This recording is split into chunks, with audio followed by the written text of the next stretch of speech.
Three phase converter पढ़ते हैं, controlled. बिल्कुल आसान है, कोई मुश्किल नहीं है इसमें। अगर आपको अनकंट्रोल्ड वाला पार्ट इसमें समझ आया है यूजिंग डायोड्स, तो ये तो फिर बड़ी बात नहीं है, वही चीज है यहाँ पे भी।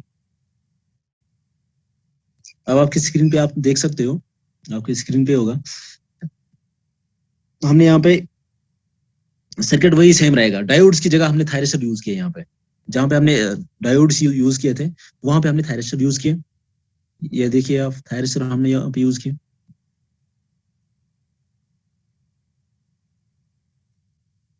डायोड्स की जगह हमने थायरिस्टर यहाँ पे यूज किए, ये thyristor, and that's why is called controlled converter.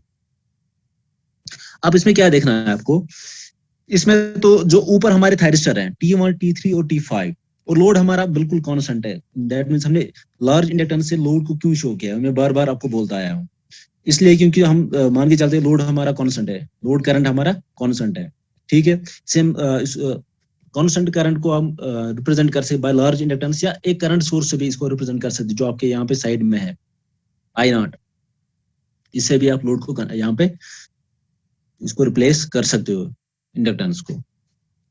तो कहने का मतलब यहाँ पे ये है कि हमारे पास जो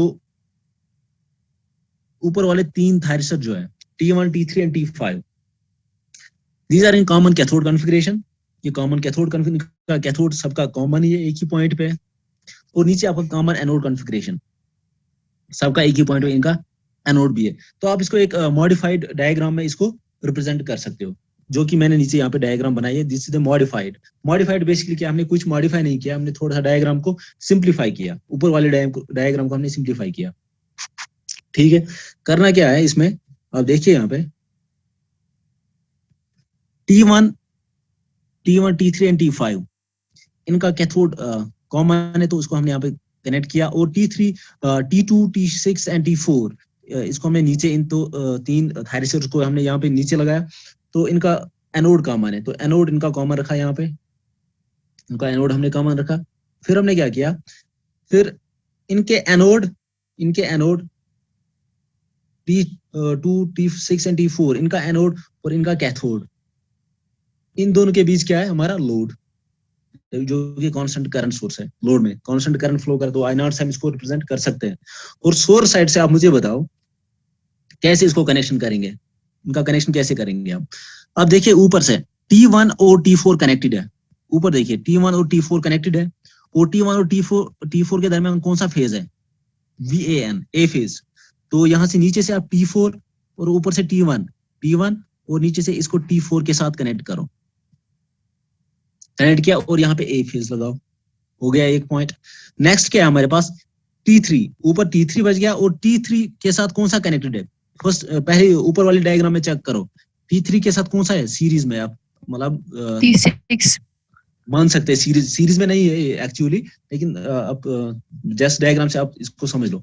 तो T6 ये कनेक्टेड है, तो T6 और T3 को आप, इनके बीच कौन सा फेज कनेक्टेड है, आपका बी फेज, VBN। तो VB, इस पे आप बी फेज कनेक्ट करो। तो सिमिलरली आप यहाँ पे T5 और T2 को कनेक्ट कर लो, तो आपके पास एक मॉडिफाइड, एक सिंप्लीफाइड डायग्राम बनेगी, जो कि इसको समझने में आपको आसानी होगी, ठीक है। यहाँ पे आपको समझने में आसानी हो जाएगी इस डायग्राम से, क्योंकि कई जगहों पे ऐसी डायग्राम भी होते हैं, कंफ्यूज नहीं होना है, सेम ऊपर वाली डायग्राम ये। अब आपको लाइन फेज वोल्टेज को कैसे हम ड्रॉ करते हैं थ्री फेज में, मैंने आपको लास्ट क्लास में बताया है। आपको क्या करना है, ट्रायंगुलर मेथड से, मैंने आपको बताया कि ट्रायंगुलर मेथड से आपको इनको ड्रॉ कर सकते हो। ऐसे ट्रायंगुलर मेथड से आप फेज वोल्टेज को ड्रॉ कर सकते हो। लाइन वोल्टेज को नहीं, लाइन वोल्टेज का अभी मैंने नहीं बताया, फेज वोल्टेज का मैं बोल रहा हूँ। तो फेज वोल्टेज को आप ऐसे ट्रायंगुलर मेथड से ड्रॉ कर सकते। इसमें क्या करना है, फिर ट्रायंगल के इनको कनेक्ट करना है भी आपस में ऐसे, इसको ऐसे, तो आप यहाँ पे आपके पास थ्री फेज सोर्स आप बना सकते हो, थ्री फेज सोर्स की वेव फॉर्म्स। तो आपके पास वही मेथड मैंने यहाँ पे यूज किया। तो यहाँ पे आपके पास ये जो है ए फेज, बी फेज और सी फेज, थ्री फेज सप्लाई आपने यहाँ पे इसकी वेव फॉर्म ड्रॉ किया। अब यहाँ पे क्या करना है हमें, अब हमें देखना है कि कौन सा कंडक्ट करेगा पहले फेज में, कौन सा कंडक्ट करेगा, तो वो चीज आपको यहाँ पे मेंशन करना है। अब यहाँ पे थोड़ा सा ध्यान दीजिए आप, पहले मुझे बताइए इस रीजन में 0 से π/6 तक कौन सा कंडक्ट करेगा? 0 से π/6 तक, पहले वाले रीजन में 0 से π/6 कौन सा कंडक्ट करेगा? ऊपर में जो ऊपर के थायरिस्टर्स है T1, T3 और T5 उनमें से कौन कंडक्ट करेगा, और नीचे T2 और T6, T4 में कौन सा कंडक्ट करेगा? मैंने यहाँ पे मेंशन किया है T5 और T6 कंडक्ट करेगा। तो मुझे बताओ रीजन क्या है, T5 और T6 कैसे कंडक्ट करेगा? लास्ट क्लास में मैंने आपको बताया, वही थ्योरी वही है, इसमें कुछ नया नहीं है, कुछ बस अल्फा फैक्टर हमने इसमें इंट्रोड्यूस किया, दैट इज फायरिंग एंगल, बाकी सेम ही है। तो 0 से π/6, तो आप मुझे बताओ ऊपर कौन सी पॉजिटिव वोल्टेज है? किसके एनोड पे पॉजिटिव वोल्टेज है ऊपर? तो वेव फॉर्म से आप देख सकते हो VCN इज पॉजिटिव, तो सी फेज में हमारी पॉजिटिव वोल्टेज है, और सबसे नेगेटिव वोल्टेज कौन से फेज में है? बी फेज में। बी ये आपका फेज। बी फेज है, बी फेज। तो आप देखिए सी फेज हमारा पॉजिटिव है, तो सी फेज कहाँ पे कनेक्टेड है?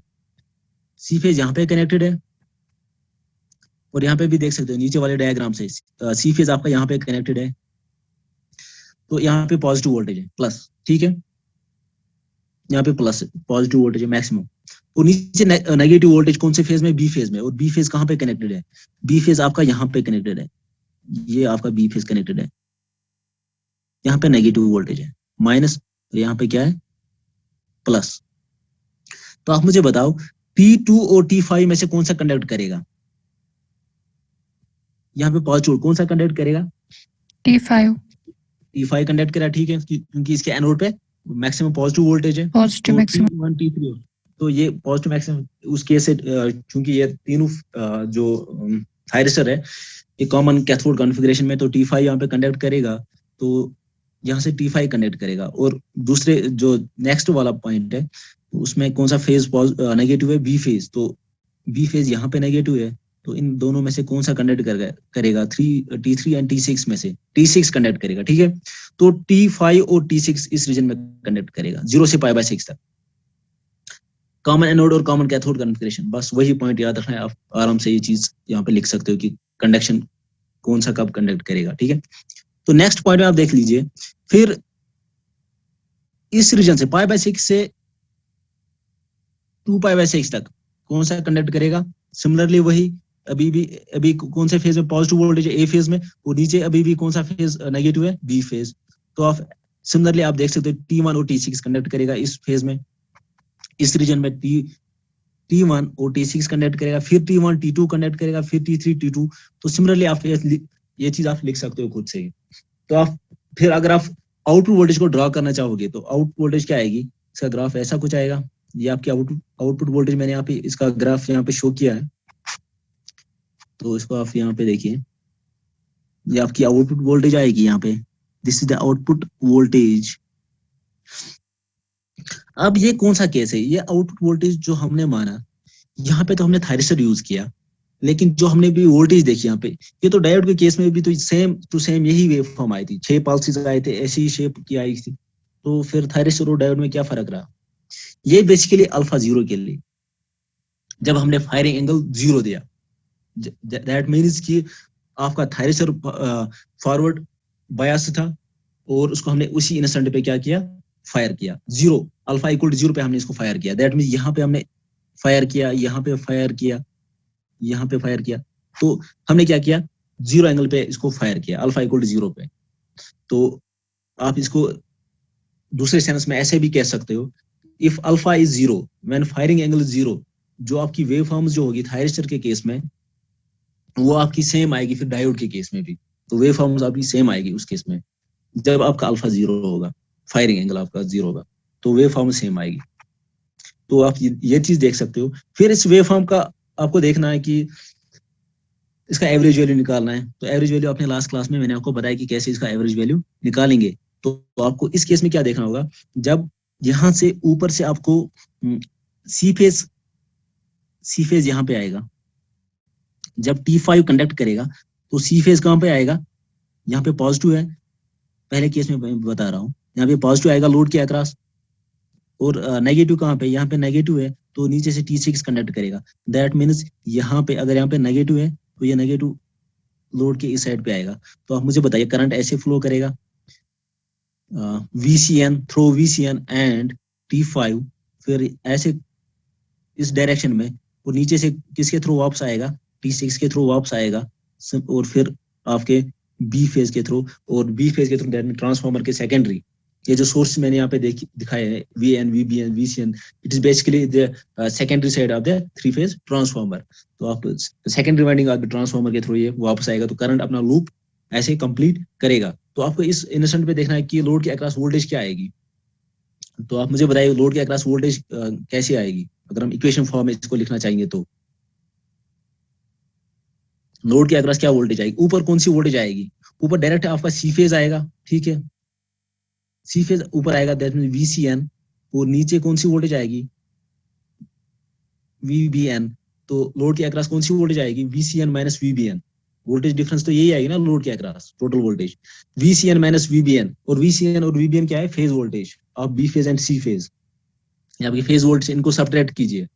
और आपको मैंने ये बताया हुआ है कि VBN is nothing, it's VM at an angle of, अगर हम साइन को रेफरेंस मान के चलेंगे, VM at an angle of -120 degree, और VC क्या होती है, सी फेज की वोल्टेज क्या होती है, या VCN बोलो, N इज न्यूट्रल पॉइंट, तो आप VBN और VB में कंफ्यूज नहीं होना है।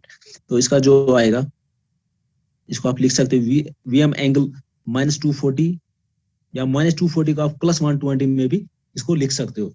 तो आपको क्या करना, क्या है, VB माइनस VC करना है। तो VB माइनस, इसको कैलकुलेटर में आपको पुट करना है, 1 एंगल -20 माइनस 1 एंगल -240। कैलकुलेटर में अगर आप पुट करोगे तो आपके पास वैल्यू आएगा, जो जैसे हमने VAB निकाला है, VM एंगल 0 और VM एंगल -120, ये VAB आएगा, VA माइनस VB, ठीक है। सिमिलरली हम यहाँ पे VCB निकाल रहे हैं, तो आप इसको कैलकुलेटर में पुट कीजिए तो आपके पास वोल्टेज आएगी। सिमिलरली डेफिनेटली इसमें √3 आएगा, क्योंकि लाइन वोल्टेज फेज वोल्टेज से √3 टाइम्स आती है, और 30 डिग्री उसे क्या करती है, लीड करती है, इनके सब स्टार कनेक्टेड सिस्टम, ठीक है। तो आप ये चीज वहां से कैलकुलेट कर सकते हो, बिल्कुल आसान है। तो मैंने आपको यहाँ पे बताया कि आप कैसे लोड के अक्रॉस वोल्टेज की इक्वेशन निकाल सकते हो, फिर इसको आप इक्वेशन फॉर्म में कैसे लिख सकते हो, बिल्कुल आसान है। आपको बस यही पता होना चाहिए कि कौन सा थायरिस्टर कंडक्ट कर रहा है, तो लोड के अक्रॉस ऊपर जो पॉजिटिव टर्मिनल है उस पर कौन सी वोल्टेज आ रही है, और नीचे नेगेटिव टर्मिनल पे कौन सी वोल्टेज आ रही है। अगर आपको ये चीज पता है तो यहाँ से आप इक्वेशन फॉर्म में वोल्टेज निकाल सकते हो लोड के अक्रॉस एट एनी इंस्टेंट, ठीक है, किसी भी इंस्टेंट पे आप ये निकाल सकते हो। सिमिलरली आप मुझे बताओ नेक्स्ट फेज में जब T1 और T6 कंडक्ट करेगा, फ्रॉम π/6 टू 2π/6, जब T1 T6 कंडक्ट करेगा, T1 ऊपर T1 कंडक्ट करेगा और नीचे T6, बार बार मैं नहीं बोलूंगा इस चीज को, आपको पता है कि T1 क्यों कंडक्ट करेगा ऊपर, ठीक है, वो आपको यहाँ पे वेव फॉर्म से पता चल रहा है, यहाँ से सप्लाई वेव फॉर्म से, और आपको कॉन्फ़िगरेशन मैंने बताया। तो ऊपर से T1 कंडक्ट करेगा और नीचे से कौन सा कंडक्ट करेगा, T6, नीचे T6 कंडक्ट करेगा। तो करंट ऐसे फ्लो करेगा ए फेज के थ्रू, फिर T1 के थ्रू, ऐसे अपना लूप कंप्लीट करेगा, करंट का लूप ये बनेगा, ठीक है, this is the loop of the current. और करंट ये पाथ फ्लो यहाँ पे इस पाथ के थ्रू अपना करंट यहाँ पे फ्लो करेगा।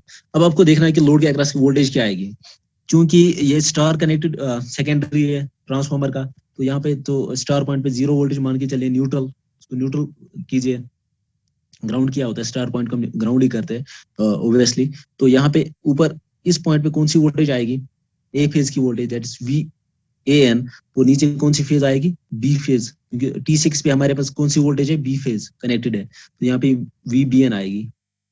तो आपको क्या निकालना है, लोड के अक्रॉस वोल्टेज, तो वो आएगी VAN minus VBN, that will be VAB voltage. Load के अक्रॉस कौन सी वोल्टेज आएगी, VAB वोल्टेज। तो VAB क्या आएगा, VN माइनस VBN, और वो आएगा VM angle 0 minus VM angle -120, क्योंकि बी फेज ए फेज से 120 डिग्री ले करेगा इन थ्री फेज सिस्टम। तो यहाँ से आप निकाल सकते हो फिर VAB वोल्टेज क्या आएगी। तो VAB बेसिकली क्या है, लाइन वोल्टेज। अगर VA हमारे पास फेज वोल्टेज, तो VAB दो लाइन के बीच में, दो फेज के बीच में हम देख रहे हैं ना, ए और बी के बीच में, दैट इज लाइन वोल्टेज। तो VAB क्या आएगी, √3 VM sine of omega t + 30 degree. तो यहाँ पे आप देख सकते हो कि एक तो √3 टाइम्स आएगी लाइन वोल्टेज और 30 डिग्री से लीड करेगी, ठीक है। तो लाइन वोल्टेज आपके पास आएगी, यही वोल्टेज आपके लोड के अक्रॉस आएगी। तो आप इसको फिर ड्रॉ कर सकते हो और इसका आप एवरेज वैल्यू भी निकाल सकते हो इस वेव फॉर्म का। बिल्कुल आसान है, लास्ट क्लास में हमने किया। तो एवरेज वैल्यू कितना आता है इस वेव फॉर्म का, मैंने यहाँ पे जरा मैं देखूं कितने लोगों का पता है, कितने लोगों को याद है कि 3 फेज के केस में एवरेज वैल्यू कितना होता है, बताइए। 3 फेज के केस में एवरेज आउटपुट वोल्टेज कितनी होती है कन्वर्टर के आउटपुट पे, मतलब इस वेव फॉर्म का एवरेज वैल्यू कितना आएगा डीसी आउटपुट। लास्ट क्लास में मैंने आपको ये चीज हमने कैलकुलेट किया था, 3√3 VM by pi cos alpha, यही होता है। और कॉस अल्फा नहीं आएगा इस केस में, कॉस अल्फा तभी आएगा जब हम फायरिंग एंगल को 0 से कुछ और लेंगे, अपार्ट फ्रॉम 0 कोई भी एंगल लेंगे तो कॉस अल्फा भी आएगा यहाँ पे। तो वो हम देखेंगे कॉस अल्फा कब आएगा, ठीक है। तो जब अल्फा 0 होगा तो उस केस में कितनी वोल्टेज आएगी, 3√3 VM बाय पाई, ये आपके पास एवरेज आउटपुट वोल्टेज आएगी when alpha is 0, when firing, अब जब आपने फायर किया 0 एंगल पे, ठीक है। अब नेक्स्ट हम देखते हैं कि अगर हम फायरिंग एंगल को 30 डिग्री करेंगे, फायरिंग 30 डिग्री पे इसको फायर करेंगे थायरिस्टर को, जो भी हमारे पास वाल्व्स है इनको हम फायर करेंगे एट एंगल ऑफ 30 डिग्री, तो उस केस में हमारे पास आउटपुट वोल्टेज क्या आएगी। और मैं आपको बता दूं थोड़ा सा, मैं आपको लाइन वोल्टेज के बारे में बताना चाहता हूँ यहाँ पे, क्योंकि कई बार ये जो होता है, ये जो है दिस लाइन वोल्टेज, ये लाइन वोल्टेज है क्योंकि इसका पीक क्या है √3 VM, ये लाइन वोल्टेज है। लेकिन जो ऊपर है हमारे पास ये कौन सी वोल्टेज है, फेज वोल्टेज। तो लाइन वोल्टेज फेज वोल्टेज को ड्रॉ करना तो आसान है, ट्रायंगल बनाओ और इनके पीक्स को ऐसे मिलाओ तो आपके पास फेज वोल्टेज आप ड्रॉ कर सकते हो 3 फेज। लेकिन 3 फेज लाइन वोल्टेज कैसे ड्रॉ करोगे, किसी को कोई आइडिया। अगर हमें लाइन वोल्टेज ड्रॉ करनी हो तो कैसे इसको इसका ग्राफ कैसे बना सकते हैं वेव फॉर्म्स, कोई आइडिया किसी को तो बताइए। तो लाइन वोल्टेज के लिए मैं आपको थोड़ा सा बता दूं यहाँ पे, बिल्कुल आसान है, बिल्कुल आसान है, बस आपको थोड़ा सा यहाँ पे ध्यान रखना पड़ेगा। वही मेथड है, ट्रायंगुलर मेथड ही है इसमें भी। इसमें क्या करना है, एक मिनट, आसान है ये चीज, आप ऐसे कर सकते हो इसमें, यहाँ पे स्क्रीन छोटी है तो आपको लाइन वोल्टेज ड्रॉ करनी है। तो कैसे करेंगे, जो आपके नीचे है ना यहाँ पे ये जो वेव फॉर्म आउटपुट वोल्टेज है, ये क्या है लाइन वोल्टेज, इनको कैसे ड्रॉ करेंगे, क्योंकि मैंने नीचे दिखाया ये चीज, ये जो वेव फॉर्म है थर्ड वेव फॉर्म, ये लाइन वोल्टेज है बेसिकली। तो इनको मैं आपको दिखा रहा हूँ कि कैसे हम इसको ड्रॉ करेंगे।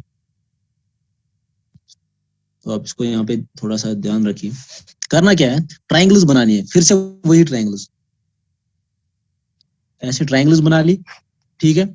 और यहाँ से भी ट्रायंगल्स बना ली, और इसके बाद क्या करना है, लाइन फेज वोल्टेज के इसमें हम क्या करते हैं, इसको मिला देते हो हमारे पास 3 फेज सप्लाई आती थी। लेकिन अब हमें क्या करना है, लाइन वोल्टेज को ड्रॉ करना है। लाइन वोल्टेज के लिए आपको एक एक्स्ट्रा पॉइंट यहाँ पे फिर से ट्रायंगल्स बनानी पड़ेगी।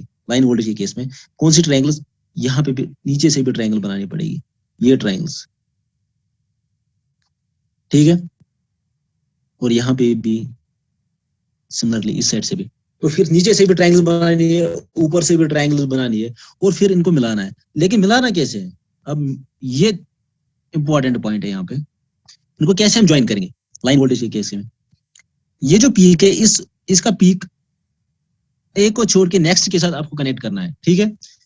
और नेक्स्ट है इसका एक छोड़ के, मतलब तीसरे पे एक को छोड़ के आपको तीसरे के साथ मिलाना है यहाँ पे इनके पीक्स को। सिमिलरली यहाँ पे इसको इसके साथ मिलाना है, इसको यहाँ पे इसके साथ मिलाना है, और इसको एक छोड़ के फिर यहाँ पे मिलाना है। सिमिलरली नीचे से भी यही है, इसको इसके साथ मिलाना है, ये इसके साथ आएगा, ये इसके साथ, ये इसके साथ, सिमिलरली ये, और ये ऐसे आएगा, ये ऐसे। तो आप, मेरे ख्याल से अब आपको पता चल गया होगा कि कैसे हम इसको ड्रॉ करेंगे लाइन वोल्टेज को, ठीक है। समझ आवा कि निको अच्छी मिक्स को ज्यादा हाँ जी बोलो। जी सर, आ गया समझ। मतलब क्या करना है, ट्राइंगल केस में ट्राइंगल्स बनाई, वही ट्राइंगल्स यहाँ पे भी बनानी है। बिल्कुल आसान है। थोड़ा सा मैं आपको फिर से यहाँ पे आइडिया दे दूं कैसे। ये आपकी एक्सिस है, ट्राइंगल्स बनानी है ऐसे, ठीक है। और फिर क्या करना है, फिर नीचे से भी ट्राइंगल्स बनानी है ऐसे।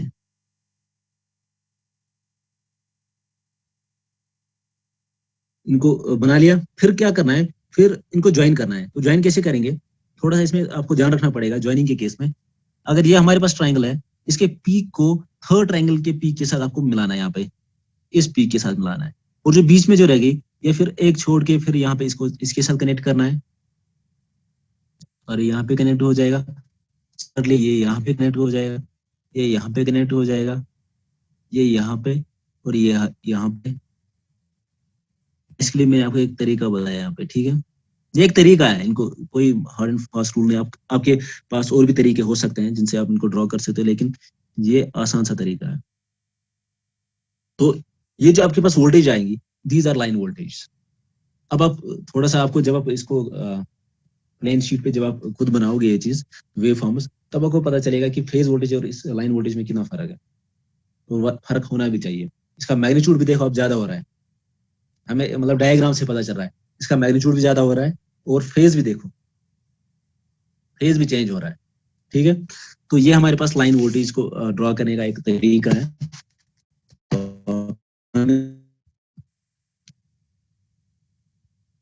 बाकी वही मेथड है कि आप ऐसा कर सकते हो। आप एक बार ही लाइन वोल्टेज और फेज वोल्टेज दो पेज लो, जिन पे एक बार आपके पास होगी तो इनका फोटो सेट करके आप फिर 5-10 कॉपियां रख सकते हो अपने पास।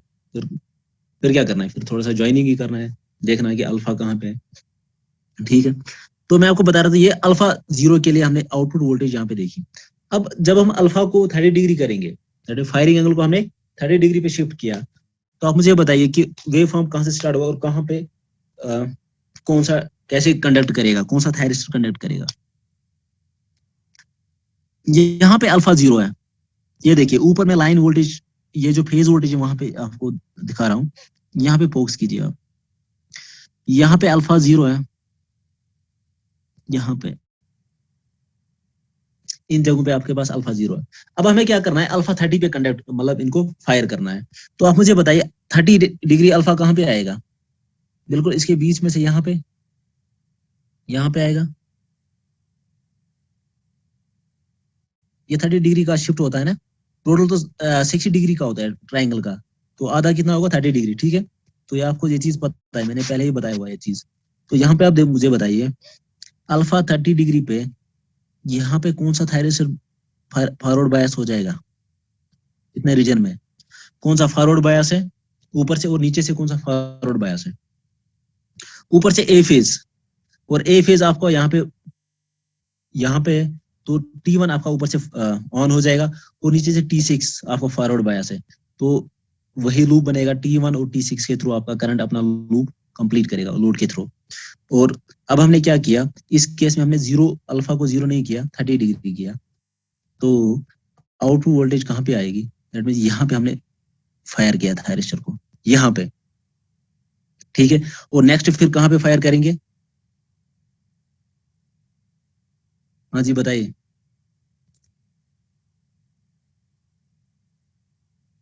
ये आपकी आउटपुट वोल्टेज आ जाएगी, और तब तक ये आउटपुट वोल्टेज यही आएगी जब तक आप दूसरे थायरिस्टर को फायर ना करोगे, तो वो यहाँ पे फायर हो जाएगा। ये मैं लाइन फेज वोल्टेज के केस में बता रहा हूँ, फेज वोल्टेज की वेव फॉर्म है।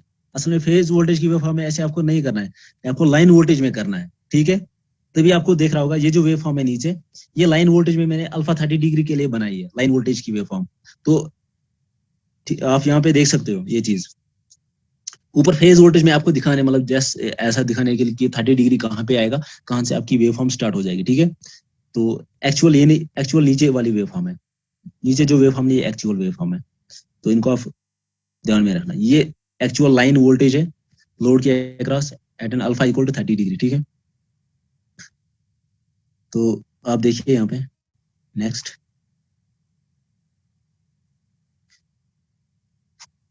अल्फा 30 पे क्या होगा, यहाँ पे आपका अल्फा 30 है, तो यहाँ पे आपने फायर किया, थायरिस्टर को कंडक्ट करेगा और एक तब तक कंडक्ट करता रहेगा जब तक नेक्स्ट फेज में आप नेक्स्ट थायरिस्ट को फायर नहीं करोगे 30 डिग्री, वो भी 30 डिग्री पे, क्योंकि सारे थायरिस्ट 30 डिग्री पे फायर करेंगे।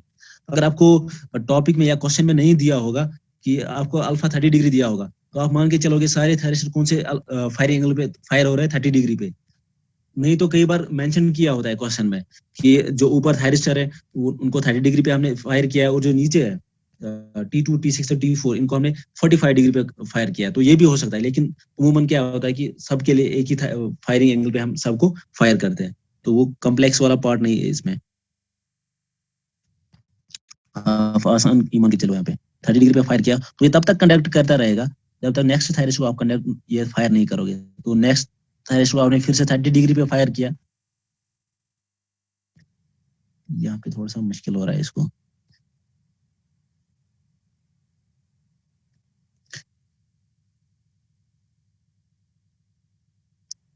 तो 30 डिग्री कहाँ पे आएगा, यहाँ पे, तो यहाँ पे ये आएगा, फिर से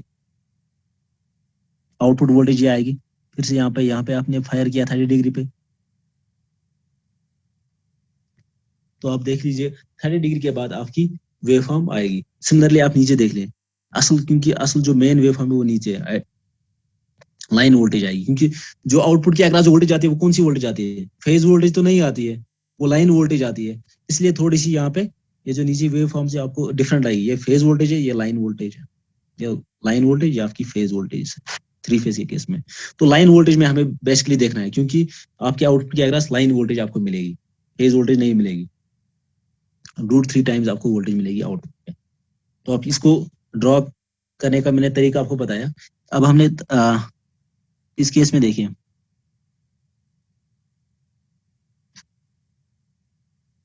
सर ये फिर से समझाइए अल्फा 30 डिग्री वाला ग्राफ। हाँ मैं आपको यहाँ पे दिखा रहा हूँ ना, 1 मिनट। असल में क्या है, बोर्ड पे सही होता है, क्योंकि ये वेव फॉर्म्स ना, इसमें इसके लिए आपको अच्छे से बोर्ड होना चाहिए जो जिसपे आप अच्छे से ड्रॉ कर सके, ठीक है। तो मेरे ख्याल से मैं आपके साथ ये शेयर, अब देखिए मैं कैमरा ऑन करके आपको यहाँ पे दिखाऊंगा पेज पे, थोड़ा सा वेट कीजिएगा, क्योंकि ऐसे तो समझ नहीं आना है, ऐसे तो समझ नहीं आना है ये चीज।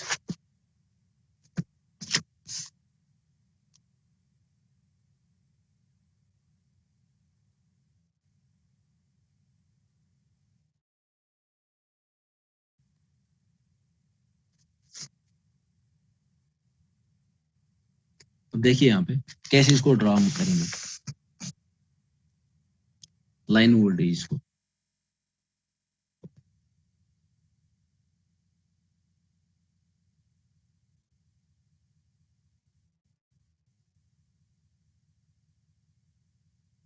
ठीक है,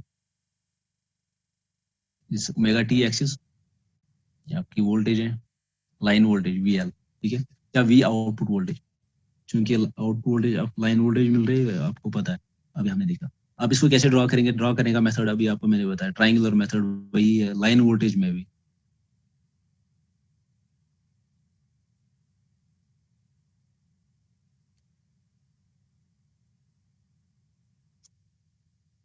ठीक है,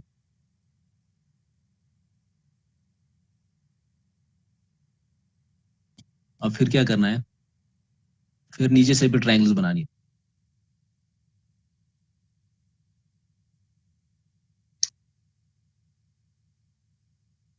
नहीं तो आप नहीं बना सकते, ये मुश्किल है, ये तरीका सही है बनाने का। ठीक है, हमारी ट्राइंगल्स कंप्लीट हो गई, अब इनको मिलाना है। मिलाना कैसे, एक को छोड़ के इसको इसके साथ मिलाएंगे, ठीक है, इसको इसके साथ मिलाएंगे, एक को छोड़ के ई के साथ, इसको इसके साथ, सॉरी थोड़ा सा यहाँ पे, जब आप खुद से बनाओगे तो आपको ये वेव फॉर्म्स एक सिमेट्रिक सी बन जाएगी फिर, क्योंकि मेरी ड्राइंग सही नहीं है।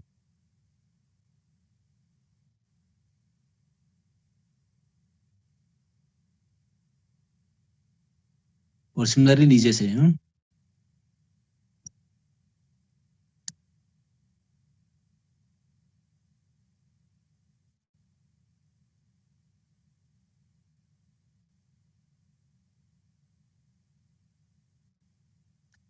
ठीक है।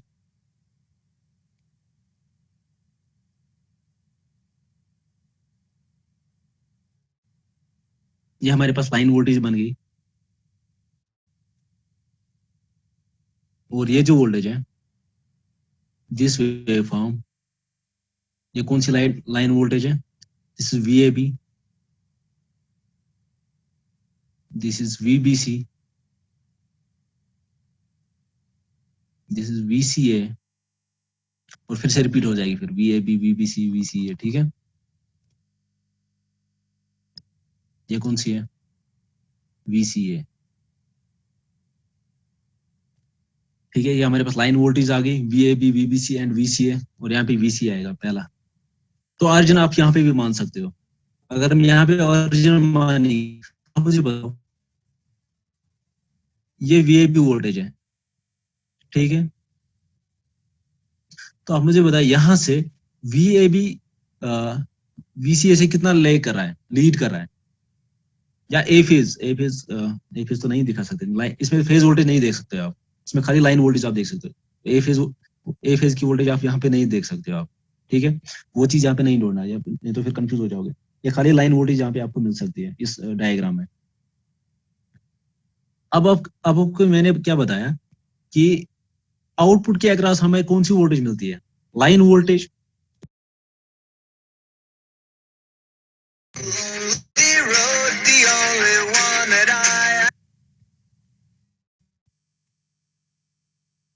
सॉरी, कॉल आई थी बीच में, तो आप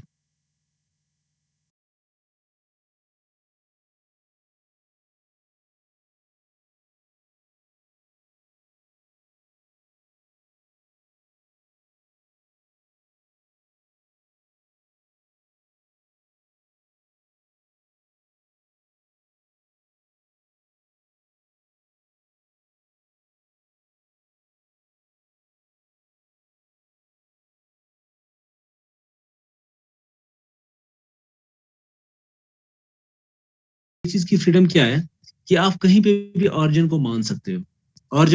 जब आप कहीं पे भी ऑरिजिन को मान सकते हो, आप ये भी कहीं किसी को भी बोल सकते हो। ऐसा नहीं है कि अगर हम यहाँ पे फेज वोल्टेज ड्रा करेंगे नीचे से, फेज वोल्टेज, आप कुछ स्टूडेंट्स यहाँ पे कंफ्यूज हो जाएंगे कि यहाँ पे फिर फेज वोल्टेज का ऑरिजिन यहाँ पे है। देखिए यहाँ पे अगर ये हमारे पास फेज वोल्टेज है,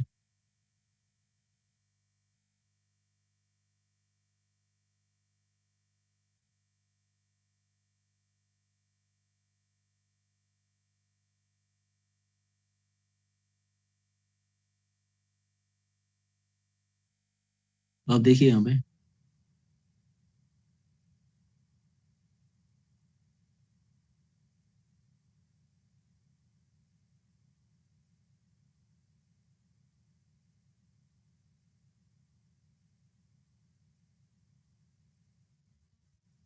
ये हमने फेज वोल्टेज ड्रा की, तो ये हमारे पास कौन सी फेज की वोल्टेज? VN, ये VBN होती है, और ये VCN, और यहाँ पे भी VCN होती है। तो आप मुझे बताओ लाइन वोल्टेज AB क्या होती है? √3 VM sine of ω t plus 30 degree, यही होती है लाइन वोल्टेज। फेज वोल्टेज से कितना लीड करती है? 30 डिग्री, और ये √3 टाइम्स होती है फेज वोल्टेज, ठीक है। ये लाइन वोल्टेज होती है हमारी। तो आप मुझे बताओ ऊपर जो फेज वोल्टेज है, लाइन वोल्टेज है VAB, ये हमारी VAB है, ठीक है। और नीचे आप ए फेज की वोल्टेज देख लो, तो आपको क्या लग रहा है, इनमें कोई फेज डिफरेंस है? अगर आपकी लाइन वोल्टेज है VAB ऊपर, और नीचे ये आपकी फेज वोल्टेज है VA, तो कुछ डिफरेंस नहीं लग रहा है, तो आप कंफ्यूज हो जाएगी, सर यहाँ पे तो 30 डिग्री का शिफ्ट है नहीं।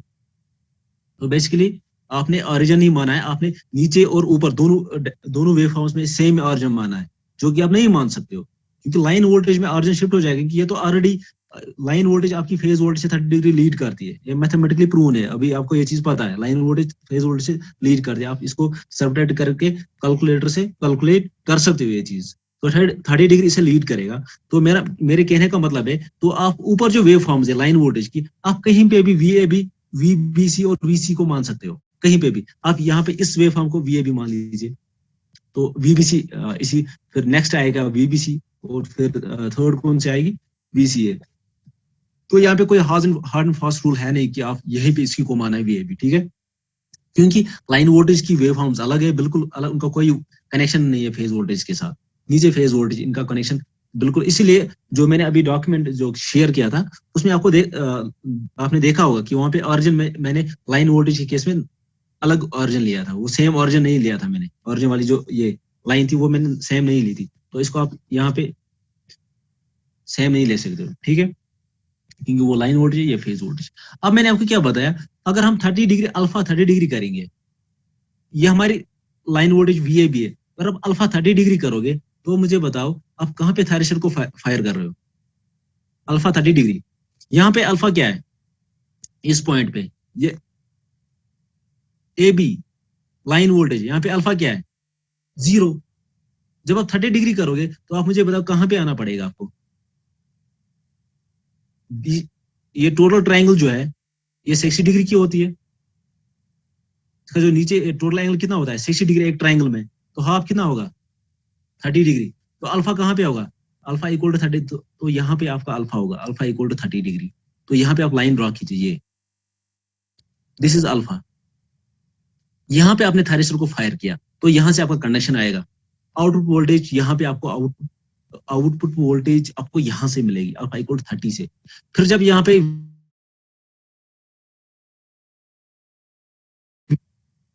ये आएगा तो आपकी जो आउटपुट वोल्टेज वो यहाँ से यहाँ तक आएगी, फिर यहाँ से ऐसे आएगी, फिर नेक्स्ट फेज में नेक्स्ट लाइन वोल्टेज कहाँ पे फायर हो जाएगा, फिर 30 डिग्री पे नेक्स्ट वाला थायरिस्टर, ठीक है, ये चीज समझ आ रहा है आपको। तो यहाँ से फिर ऐसी आएगी आउटपुट वोल्टेज की वेव फॉर्म, तो जिसको मैं यहाँ पे शेड कर रहा हूँ, ये आपकी आउटपुट वोल्टेज की वेव फॉर्म बनेगी in case of alpha equal to 30 degree.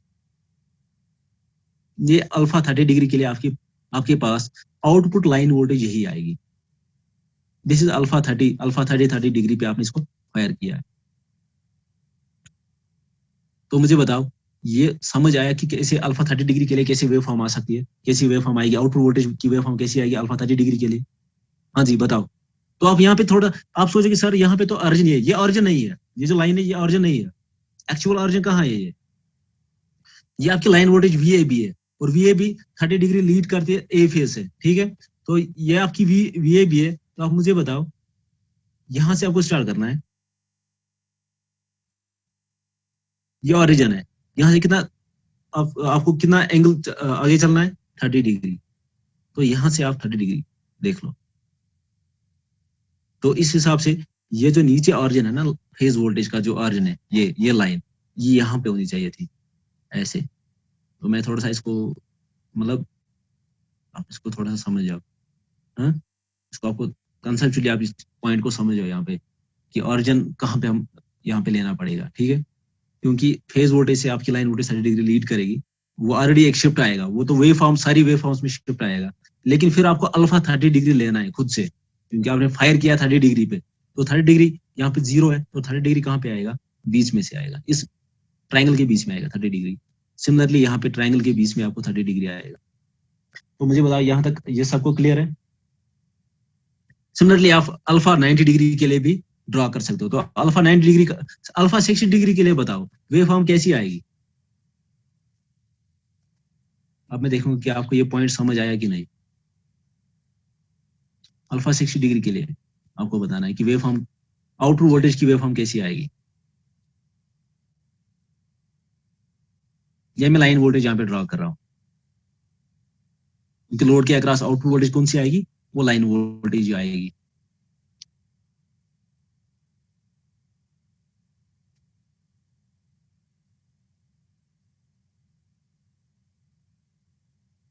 आपको बोलना है अल्फा 60 डिग्री।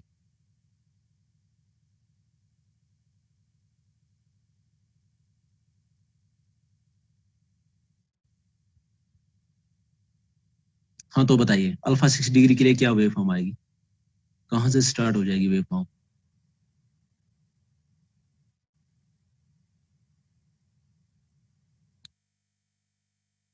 ये आपकी VAB है, ठीक है, ये कौन सी वेव फॉर्म है, VAB लाइन वोल्टेज।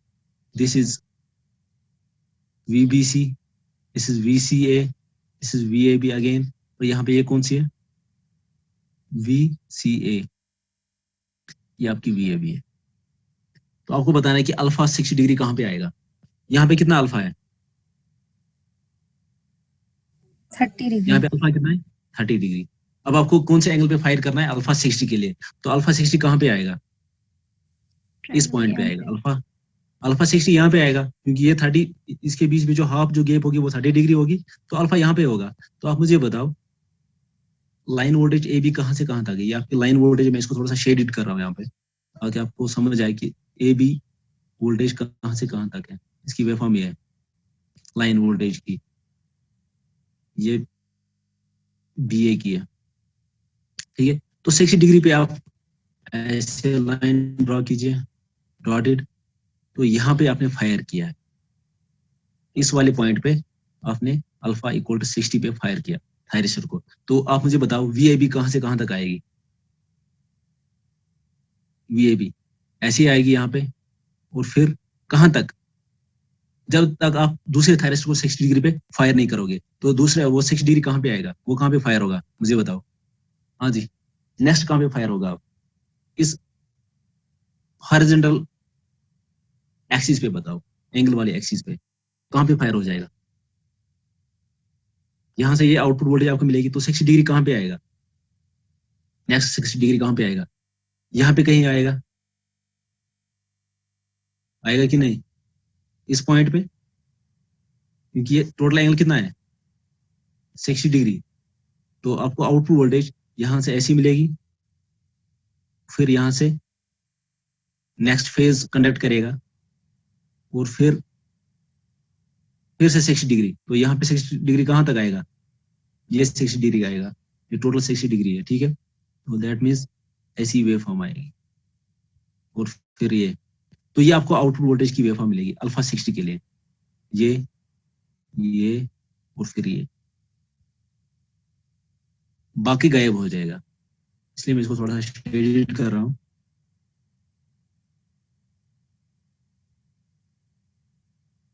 शायद उल्टा हो गया यहाँ।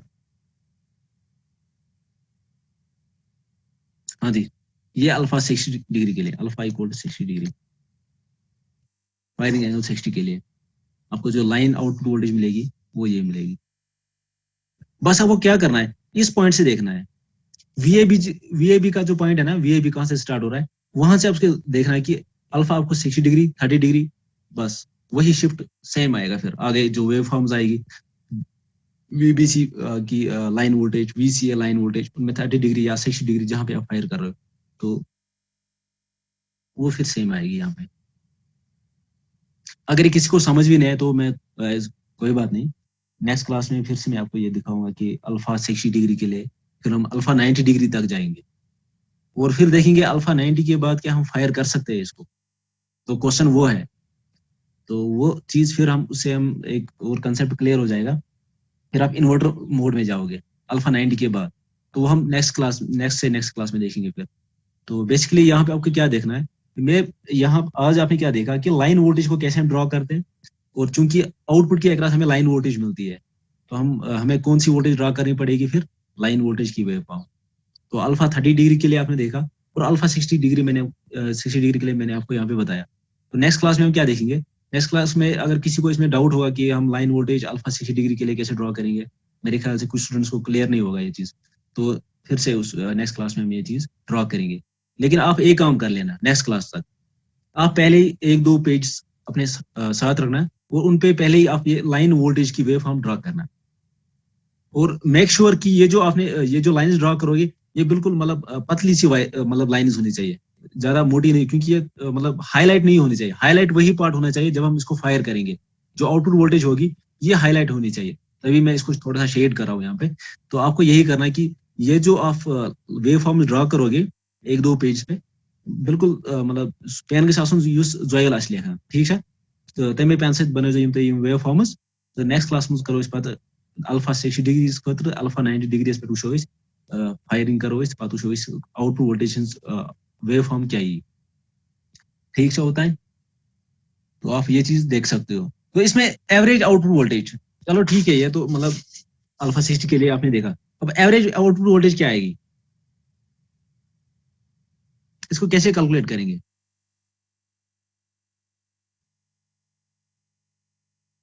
एवरेज आउटपुट वोल्टेज को कैलकुलेट करने के लिए आपके पास मेथड क्या है? आप देखिए यहाँ पे वही फॉर्मूला यूज करनी है।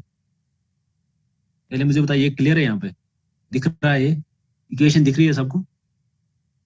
Yes, sir. हाँ, equation video, it is the output voltage, output DC voltage, that means इसका एवरेज आउटपुट कैसे निकालेंगे? 1 divide by time period. Time period कितना है? 120 डिग्री आएगा, ठीक है। 1 डिवाइड बाय पाई बाय 3, तो आप देखिए यहाँ पे, तो पाई बाय 3 आता था जब हम इसको डायोड के केस में, तो पाई बाय 3 कितना होगा इस केस में? तो आप मुझे बताइए यहाँ पे टाइम पीरियड कितना आएगा अल्फा 30 में? इनके साथ अल्फा 30 टाइम पीरियड कितना आएगा?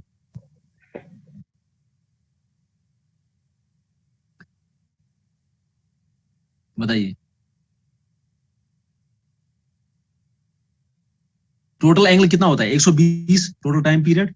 अब आपने क्या किया? अल्फा 30 पे इसको फायर किया, दैट मीन 0 से 30 तक कोई आउटपुट वोल्टेज आपको नहीं मिलेगी। अल्फा 30 के बाद आपको आउटपुट वोल्टेज मिलेगी, that means that will be मेरे ख्याल से 60 डिग्री होगा फिर। तो टाइम पीरियड जो आएगा वो 60 डिग्री आएगा। तो आप यहाँ पे देख लीजिए, आप वो आएगा पाई बाय 3।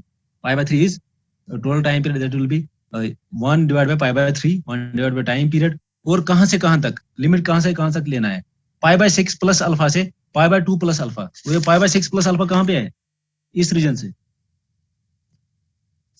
लाइन वोल्टेज जो आपने लास्ट क्लास में देखा, पाई बाय 6। क्योंकि वेव फॉर्म में थोड़ा सा यहाँ पे मुश्किल है, आप यहाँ से मेरे ख्याल से नहीं दिख रहा होगा आपको। तो पाई बाय 6 प्लस अल्फा से, क्योंकि इस बार अल्फा भी आएगा, क्योंकि अल्फा फिर अल्फा पे डिपेंड करता है। अल्फा आपने 30 डिग्री रखा, 60 डिग्री रखा,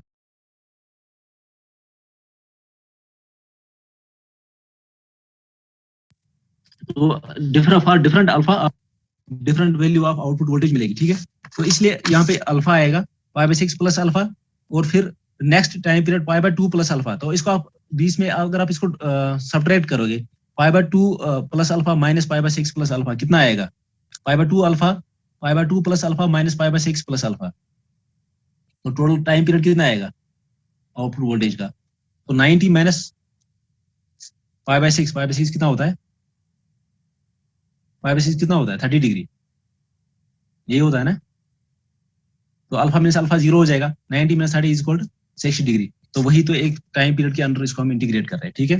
तो आप 60 डिग्री के मतलब एंगल में आप इसको टोटल आउटपुट वोल्टेज का आप एवरेज वैल्यू यहाँ पे कैलकुलेट कर रहे हो। तो लेकिन जो आपके वोल्टेज आ रही है आउटपुट पे, वो कौन सी वोल्टेज आती है?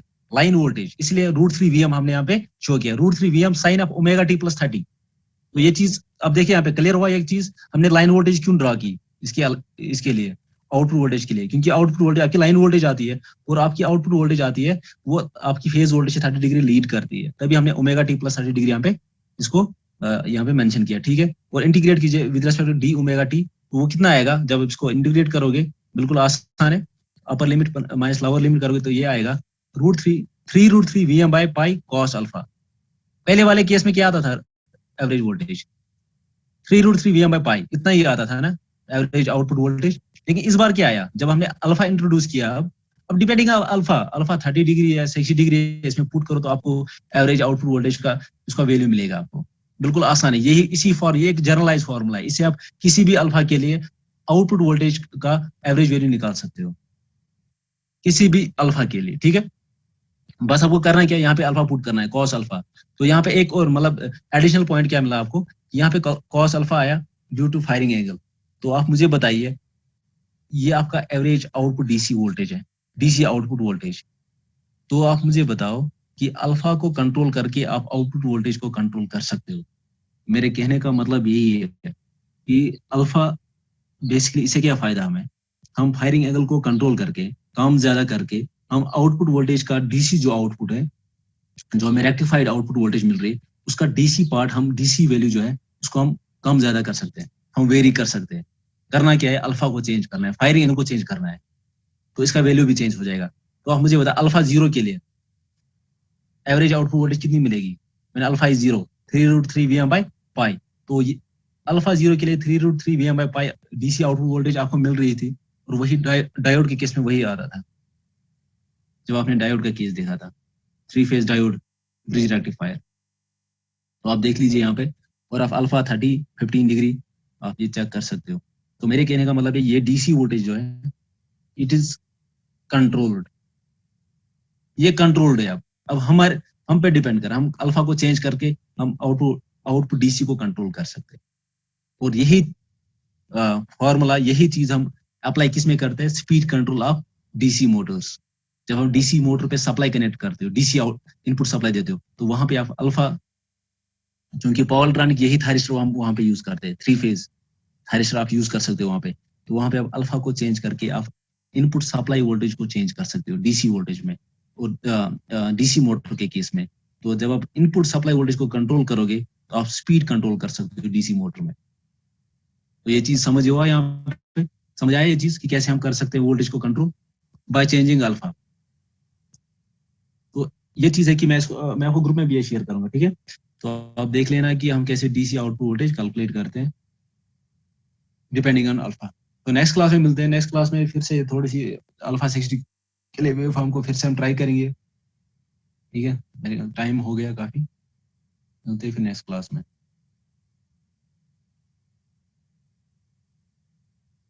आप एक काम करो, आप अटेंडेंस लो और ग्रुप में शेयर करो इसको।